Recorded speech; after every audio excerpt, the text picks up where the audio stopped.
అనే ఈ విషయాన్ని చట్టం మార్చొచ్చు మర్చిపోతున్నాడు. అన్న అంశం ఏదైతే ఉందో అన్న ఈ వ్యాఖ్యలు కూడా భవిష్యత్తులో అమరావతి చట్టాన్ని రద్దు చేస్తామని సంకేతంగా వాళ్ళు చెప్తున్నారంటే, అంటే అమరావతిని చట్టం చేసిన తర్వాత కూడా సవరణ చేయొచ్చు అని చెప్పి జగన్మోహన్ రెడ్డి వ్యాఖ్యలు చేస్తున్నారు. నేను చెప్తాను. ఓకే, వీళ్ళు అరకొర నాలెడ్జ్ కలిగిన వాళ్ళు. ఇప్పుడు ఎన్టీ రామారావు పార్టీ పెట్టినప్పుడు శాసన మండలి ఉంది. అప్పుడు ఎన్టీ రామారావుకి ఒక్క శాసన మండలి సభ్యుడు లేడు. వీళ్ళు అంటున్నారులే ఏమని, శాసన మండలిలో ఎందుకు పెట్టలేదని. ఇది తీర్మానం. సరే, ఎందుకు పెట్టలేదు అంటున్నారు, దానికి చెబుతున్నా. ఎన్టీ రామారావు ముఖ్యమంత్రి అయిన తర్వాత శాసన మండలిలో తెలుగుదేశానికి ఒక్క సభ్యుడు లేడు. ఆయన 84లో ఎన్టీ రామారావు శాసన మండలిని రద్దు చేసింది. అప్పుడు దాకా శాసన మండలి ఉంది. అప్పుడు రోసి లాంటి వాళ్ళంతా ఉన్నారు శాసన మండలిలో. అయితే ఒక నిబంధన ఉంది, ఇది ఇంకా తీర్మానం, అది బిల్లు. ఎన్టీ రామారావు టైంలో అనేక బిల్లులు శాసన మండలికి పంపిస్తే వాళ్ళు రిజెక్ట్ చేశారు. ఎన్టీ రామారావుకి వీళ్ళు ప్రజలు 202 సీట్లు ఇచ్చారు, కానీ అక్కడ శాసన మండలిలో ప్రతి బిల్లు రివర్స్. అయితే ప్రొవిజన్ ఏముంది, ఇప్పుడు 2 సార్లు, ఒకసారి శాసన మండలికి పోయి రిజెక్ట్ అయ్యి శాసనసభకు వస్తే రెండోసారి శాసనసభ మళ్ళీ అదే బిల్లుని సమర్థిస్తూ తీర్మానం చేస్తే రెండోసారి శాసన మండలికి పంపించాల్సిన నెసిటీ లేదు. రెండోసారి డైరెక్ట్గా ఢిల్లీకి పంపించవచ్చు. ఇది రాష్ట్రపతి ఆమోదానికి. అంటే ఒక్కసారి పెద్దరికంగా గౌరవం ఇస్తారు. అప్పుడు సూచనలు చేయొచ్చు, కొంచెం సవరణలు చేయొచ్చు, సలహాలు చేయొచ్చు. పూర్తిగా తిరస్కరిస్తే దాన్ని శాసనసభ రెండోసారి మరలా తీర్మానం చేసింది అనుకోండి, ఆ బిల్లుని, దాన్ని డైరెక్ట్ గా ఉండవయ్యా. నేను చెప్పేది విను.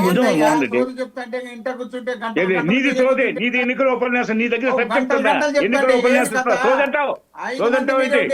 ఏమనుకుంటున్నావు? సోదంటావు. సబ్జెక్ట్ మాట్లాడుతుంటే నేను మాట్లాడేది శాసనాల గురించి. నిన్ను జగన్మోహన్ రెడ్డి ఏమన్నా నేను చెప్పేది నేను ఆటంకపరచొచ్చు. ప్రజలకు వాయిస్ పోతుంది, ప్రజలను ఎడ్యుకేట్ చేస్తున్నాం, ప్రజలను తెలియజేస్తున్నాం అని నువ్వు ఆటంకపరచొద్దు. ఆగు. వాజ్పేయి ప్రధానమంత్రి అయినప్పుడు ఈ ఎగతాళ మాటలు, వెటకారం మాటలు వద్దు.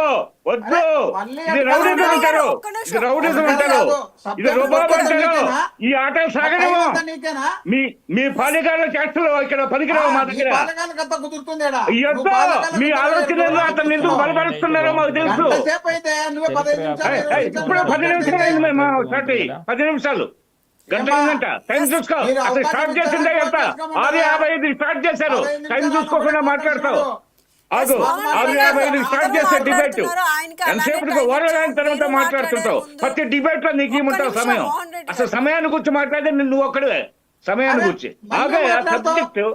సబ్జెక్ట్ ఉండువయ్యా. ఆమె అడిగిన ప్రశ్నకి నేను జవాబు చెప్తున్నా, నువ్వు ఆగు. నువ్వు ప్రతి డిబేట్ లో ఇది ఆటంకపరుస్తావు. నీతో ఇప్పటికే 30-40 డిబేట్లు చూసా. నీతో ఇప్పుడు 30-40 డిబేట్లు చూసా. ఆగు. ఏమండి సుష్మా గారు, హలో. ప్రధానమంత్రిగా పివి నరసింహారావు ఉన్నప్పుడు, తర్వాత ఆయన దిగిపోయిన తర్వాత పివి నరసింహారావు గారు వాజ్పేయి అధికారంలోకి వచ్చిన తర్వాత బీజేపీ సంఖ్యాబలం లేదు, రాజ్యసభలో బిల్లులు పాస్ చేశారు. అదేవిధంగా ఆంధ్రప్రదేశ్ శాసన మండలి తర్వాత రాజశేఖర రెడ్డి ముఖ్యమంత్రి అయిన తర్వాత ఎన్టీ రామారావు రద్దు చేస్తే శాసన మండలిని రాజశేఖర రెడ్డి పునరుద్ధరించారు. అది ఇప్పుడు కంటిన్యూ అవుతుంది. శాసన మండలికి సంబంధించి నేను చెప్పాను కదా బిల్లుల విషయం. అంటే శాసనసభే అబ్సల్యూట్ అథారిటీ ఉంటుంది శాసనసభకి. అది ఇది ప్రజాస్వామ్యం కాబట్టి, ప్రజలు ఎన్నుకున్న ప్రభుత్వం కాబట్టి శాసనసభ ద్వారా ప్రజలు ఒక ప్రభుత్వాన్ని ఏర్పాటు చేస్తారు. తర్వాతే మనం అవసరమైతే శాసన మండలి ఉంచుకుంటాం, లేకపోతే లేదు. ఈ దేశంలో 6 రాష్ట్రాల్లోనే శాసన మండలిలు ఉన్నాయి. 6 రాష్ట్రాల్లోనే. అందులో యూపీ ఉంది, బీహార్ ఉంది, మన ఏపీ ఉంది, తెలంగాణ ఉంది. ఇట్లా ఈ విధంగా 6 రాష్ట్రాల్లో ఉన్నాయి. మిగతా రాష్ట్రాల్లో లేవు అసలు శాసన మండళ్ళు. అక్కడ బిల్లులు ఆమోదం పొందట్లేదా, తీర్మానాలు ఆమోదం పొందట్లేదా? సరే, ఇప్పుడు లోక్సభలో బిల్లు పాస్ అయింది, ఈరోజు రేపు రాజ్యసభకు పోతుంది, అక్కడ బిల్లు పాస్ అవుతుంది. బిల్లు పాస్ అయిన తర్వాత రాష్ట్రపతి ఆమోద ముద్ర కోసం పోతుంది. రాష్ట్రపతి ఇవన్నీ పరిశీలించిన తర్వాత నోటిఫికేషన్ ఇస్తాడు. అది చట్టంగా రూపుదాలుస్తుంది. అయితే మరలా మార్చే వీలు లేదా అని మీరు నన్ను ప్రశ్నించారు. అది కదా మీరు ప్రశ్నించింది. మార్చడానికంటే ఒక 2/3 మెజారిటీ కావాలా మార్చాలంటే. అంటే 3/2 మెజారిటీ కావాలా లోక్సభలో, రాజ్యసభలో. అప్పుడు ఎందువల్లంటే ఇప్పుడు ఇప్పుడు బీజేపీ ప్రభుత్వం ఉంది, మా భాగస్వామ్యంతో ఉంది, ఎన్డీఏ భాగస్వామిగా బీజేపీ ఉంది, మేము ఉన్నాం. కాబట్టి వాళ్ళు మార్చరు. అదేవిధంగా వాళ్ళు ఒకవేళ కీడించి మేలించుతాం, వాళ్ళు ఒకవేళ బీజేపీ ప్రభుత్వమే అధికారం కోల్పోయింది, కేంద్రంలో కాంగ్రెస్ ప్రభుత్వం వచ్చింది, వాళ్లే కదా ఈ విభజన చట్టం పెట్టింది, ఆంధ్రప్రదేశ్కి అన్ని సౌకర్యాలు కావాలా అని చెప్పింది, తర్వాత వాళ్ళు అధికారం కోల్పోయారు, ఇప్పుడు బీజేపీ వచ్చింది. కాబట్టి ఈ రోజు కూడా మాణిక్యం ఠాగూర్ గారు ఆంధ్రప్రదేశ్ ఇన్ఛార్జి పార్లమెంట్లో ఏం మాట్లాడాడు, మేము సంపూర్ణ మద్దతు ఉంటుంది, మా కాంగ్రెస్ పార్టీ, మేమే కదా ఈ విభజన చేసింది, కాబట్టి విభజన చట్టాన్ని రూపొందించింది మేమే కదా. ఆ రోజు మన్మోహన్ సింగ్ పార్లమెంట్లో కూడా హామీలు ఇచ్చాడు కదా, ఆ హామీలు నెరవేర్చేదానికి కాంగ్రెస్ పార్టీ ఎల్లవేళ నిబద్ధత కలిగి ఉంటుందని చెప్పి ఈరోజు పార్లమెంట్ లో మరలా ఆయన ఘంటాపదంగా చెప్పడం జరిగింది. కాబట్టి అటు కాంగ్రెస్ ఒకవేళ వీళ్ళు అన్నట్టు బీజేపీ ప్రభుత్వాన్ని పడగొట్టడం ఎవరికి సాధ్యం కాదు.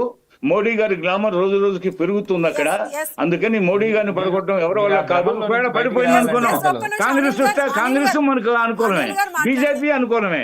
కాబట్టి పడగొట్టడం ఎలా సాధ్యపడుతుంది? పైగా 3/2